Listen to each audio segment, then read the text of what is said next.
Jesus is the light and the hope and the peace and the joy in a world that can seem really dark sometimes. We talked about how that darkness can sometimes be really big things like war and genocide and famine, but how other times that darkness is a little more personal, and it looks like broken relationships and jealousy and bitterness. We talked about how Jesus showed in his life, death, and resurrection that no matter how dark darkness might seem, that light always pierces the darkness. And so we talked about kind of this juxtaposition of light and dark. But today we're going to get very practical. Last week was a lot of heavy theology, and so this week we're going to look at what it means to be that light. In our passage today, Jesus makes kind of a strange comparison.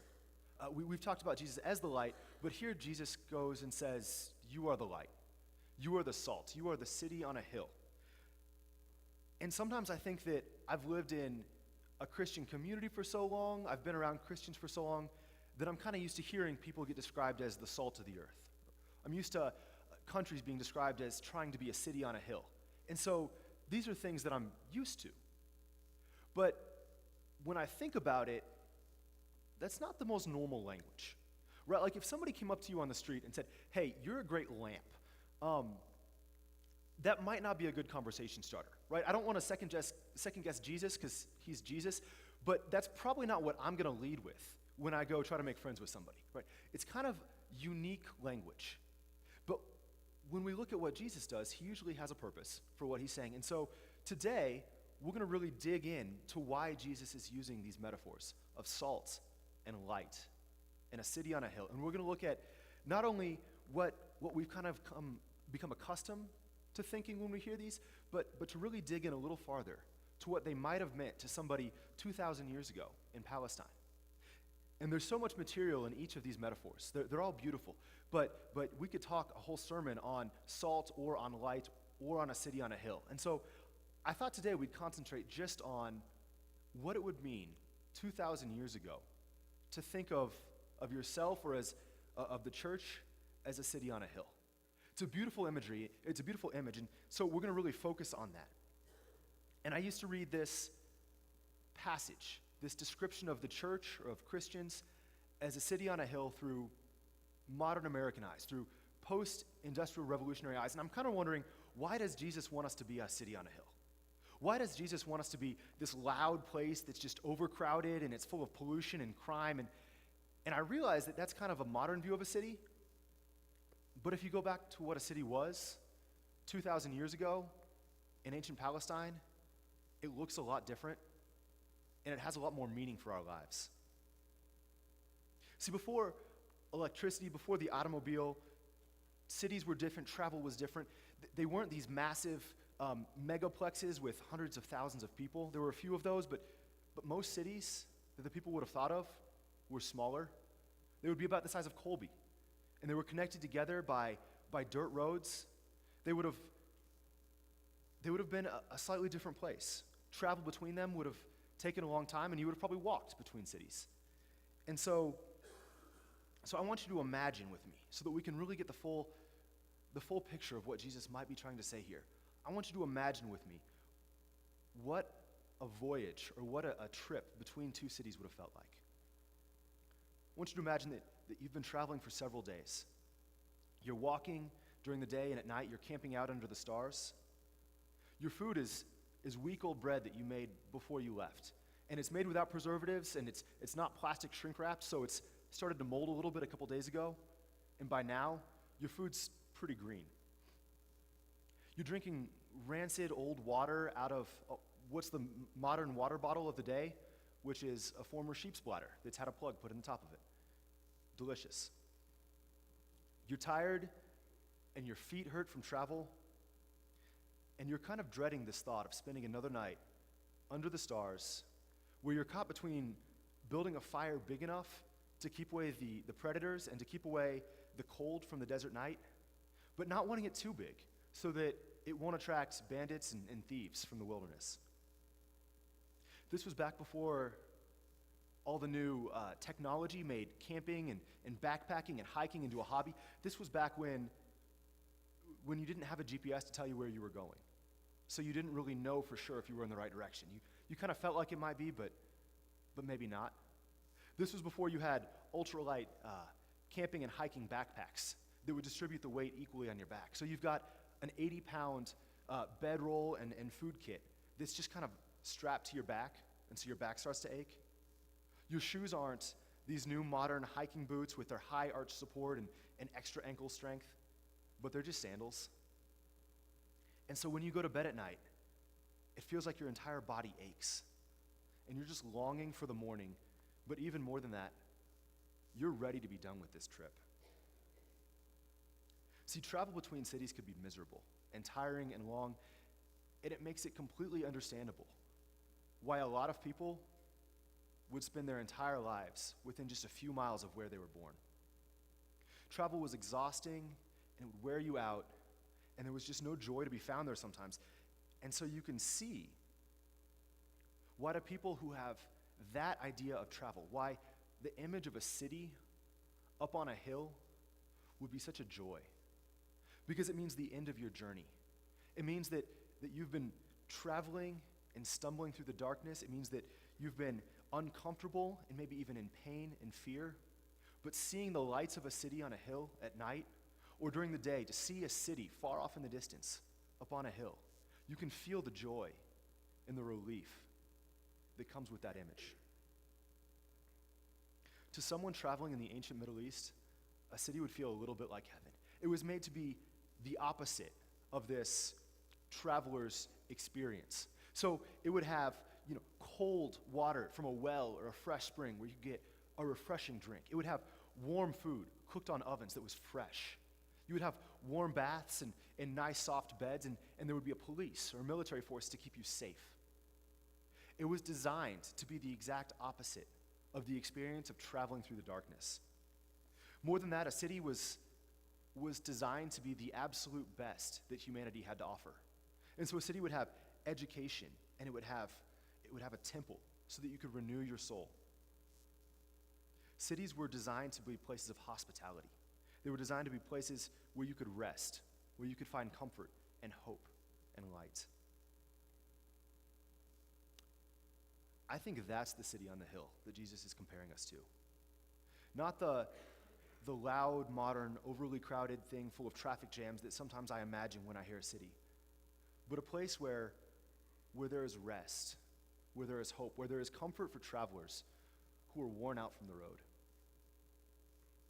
I think he's not telling the church just to be a host of buildings or a movement of people or a political organization, which sometimes we've adapted in the church, and I don't think that those are all bad things, but I think he's saying that first and foremost, our job as the church is to be a place of light and hope and joy and blessing for people who are traveling, not just physically traveling, but for people who are traveling through life, who things might not always seem easy for, and who might sometimes feel like life is dark and uncomfortable and painful, but that our job is to bless them.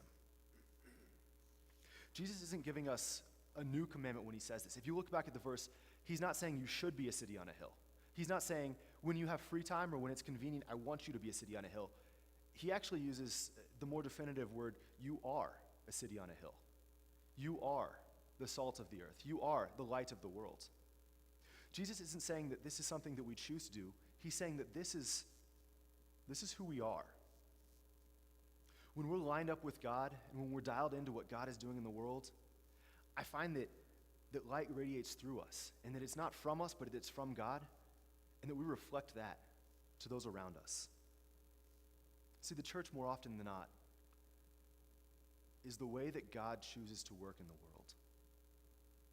We find that there's nothing stopping God from directly working and acting out miracles, but that for a lot of reasons I don't fully understand it, the majority of the time, God chooses to act out his saving action and his light in the world through people in the church. That's his preferred manner of thinking. And for me, I think the part that makes me most proud as a pastor is when I see people acting this out and living this out on their own. Now, there's a huge spectrum of views on how we should be the salt of the earth, how we should be the city on the hill in the world. And there's some people who think that we should serve our own church first, and that we should serve the people in the pews next to us, and then once that's done, we should work from there out. And there's other people who say that we should start in the places where the need is the most apparent. And we should go on mission trips to the darkest parts of the third world and do what's most needed. And I think that there's good thoughts on both sides of there, and I understand both arguments well. But I think that when we read Jesus, we come up with a third option. And Jesus isn't saying, just go do mission work in the third world or just go serve those who are closest to you. But Jesus paints a picture of the church as constantly radiating this light. So that if you have the opportunity to bless someone next to you, awesome. If you have the opportunity to bless someone half a world away, awesome. If it's your neighbor who you hardly see, great. But that Jesus portrays the church as constantly radiating this love and blessing at all times, no matter who they're with or where they're around, but that this is a constant act of pushing out light into the world and of driving back the darkness no matter who we're with. I think here's what this looks like. This past Wednesday, I had the privilege of joining Sandy Harper, who's a member here and one of our visitation team. I had the privilege of joining her as she made the rounds, quite simply, at one of the local senior living facilities. It was a pleasure to watch her work. And for those of you who don't know, just every week, there is a group from the church that go over to some of the hospitals, some of the senior living complexes, and just greet people and just talk to them. Some of the residents there are quite active and they get out, and some of them are in church today, but there's a few who mobility is a little more limited, and they don't get as many visitors, and so for some of those, it was cool to watch as Sandy walks in, and they just light up. And there's this smile that comes on their face that is reserved for a visit that you've been looking forward to for a very long time from a very old friend. When I called to get her permission to share that story, I asked her a little bit about her thoughts on being part of the greeting team, and I was shocked that what meant so much to some of the residents was such an easy thing to her. I mean, she described it as just not a big deal. You know, she's giving up part of one morning every month to go see some people that she considers friends. Not that hard. But the cool thing about the kingdom of God is that it has this way of taking our very small, meager offerings and transforming them and multiplying them into a blessing that's bigger than anything that we ever could have anticipated. God has a knack for taking our smallest gifts and replicating them and spreading them farther than we ever would have imagined.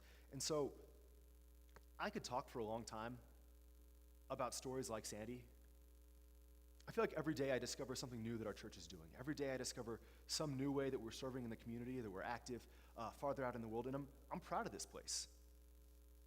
And so this is not really as much that, kick you in the back and say, we need to get to work and come on, y'all, but this is more of just an encouragement to keep going, to keep spreading that light, to keep spreading that joy and that hope and that peace to our neighbors at all times, whether that's somebody that you're comfortable with, that you know from church, somebody in town who's had a rough week, or somebody on the far side of the world, that our job, our task, and our sacred responsibility that Jesus gave us is to constantly be that light and to be that hope in the world. Throughout time, the church has made its fair share of mistakes, and we've been called out on them from time to time.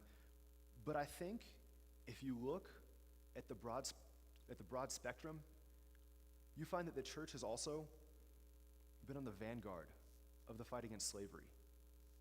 It's been at the very forefront of the struggle against racism, against war, against genocide.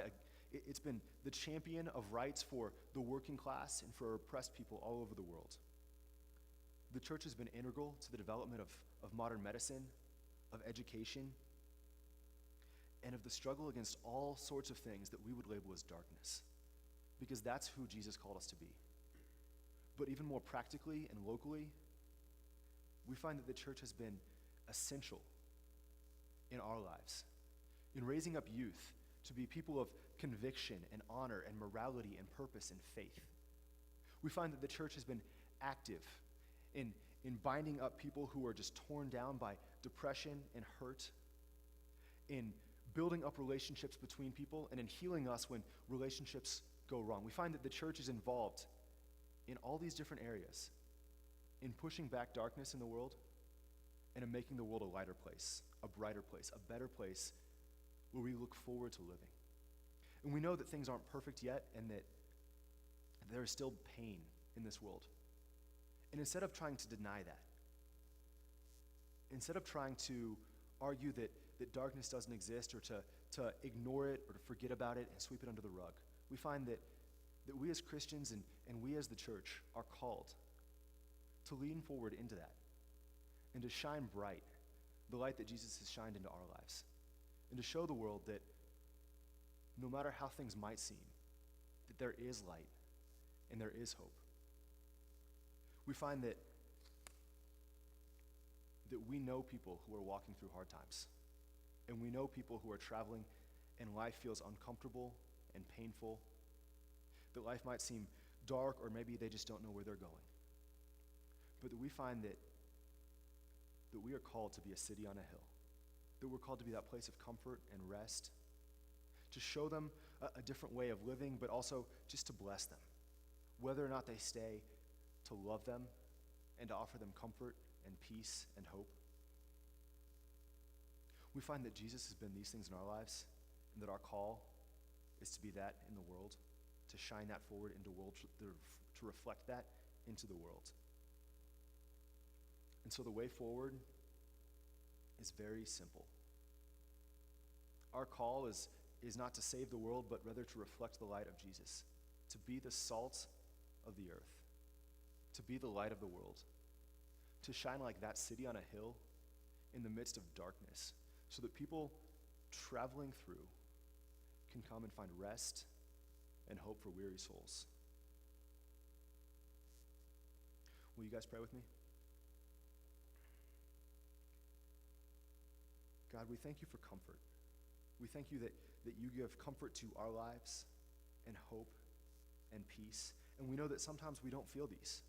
And sometimes the world does seem dark, God.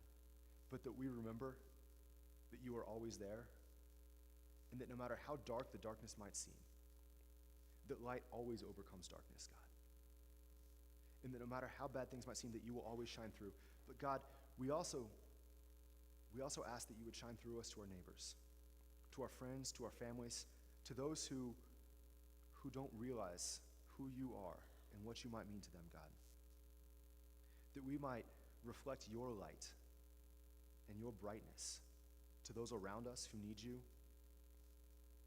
That God, that they might be traveling through the world looking for comfort and peace and rest, but that we as a church might act like a city on a hill, blessing everybody in the area, blessing those who we come into contact with because of who we are and because of who you are in us. God, make us your city on a hill in your world. It's in your Son's name we pray. Amen.